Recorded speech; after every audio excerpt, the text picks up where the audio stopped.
જો આપણે વાત કરીએ મહીસાગરની, તો મહીસાગર જિલ્લામાં તાલુકા પંચાયતની પેટા ચૂંટણીમાં કોંગ્રેસના ઉમેદવારનું ફોર્મ નામંજૂર થયું છે. વીરપુર તાલુકા પંચાયતની પેટા ચૂંટણીમાં જોધપુર 5 સીટ ઉપર કોંગ્રેસના ઉમેદવારનું ફોર્મ નામંજૂર થયું છે.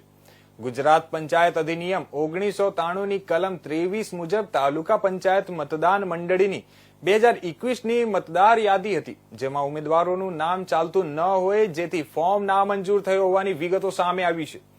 કોંગ્રેસના ઉમેદવાર સુમિત્રાબેન રંજીતસિંહ ઠાકોરનું ફોર્મ નામંજૂર થયું છે. ભારતીય જનતા પાર્ટીના ઉમેદવાર ભાવનાબેન મહેન્દ્રભાઈ પરમારનું ફોર્મ નામંજૂર થયું છે અને પરમારનું ફોર્મ મંજૂર થતા બિનહરીફ ચૂંટાયા તેવી સ્થિતિ સર્જાઈ છે.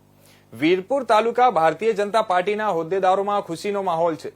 મહીસાગર જિલ્લાના વીરપુર તાલુકાના જોરાપુરા 5 સીટ ઉપર તાલુકા પંચાયતની પેટા ચૂંટણી યોજાઈ રહી છે.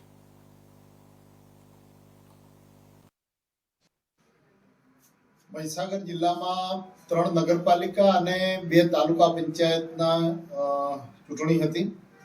એમાં આજરોજ દરેક જગ્યાએ ફોર્મ ચકાસણીનું કામકાજ ચૂંટણી અધિકારીઓ દ્વારા ચાલતું હતું. એમાં વીરપુર તાલુકા પંચાયત સીટ ઉપર સામેના કોંગ્રેસ પક્ષના ઉમેદવારના ફોર્મની અંદર ક્ષતિ જણાતા અમારા ભારતીય જનતા પાર્ટીના ભાવનાબેન પરમાર એ બિનહરીફ થયા છે અને જિલ્લા ભાજપ વતી એમને હૃદયપૂર્વકની ખૂબ ખૂબ શુભકામનાઓ પાઠવું છું.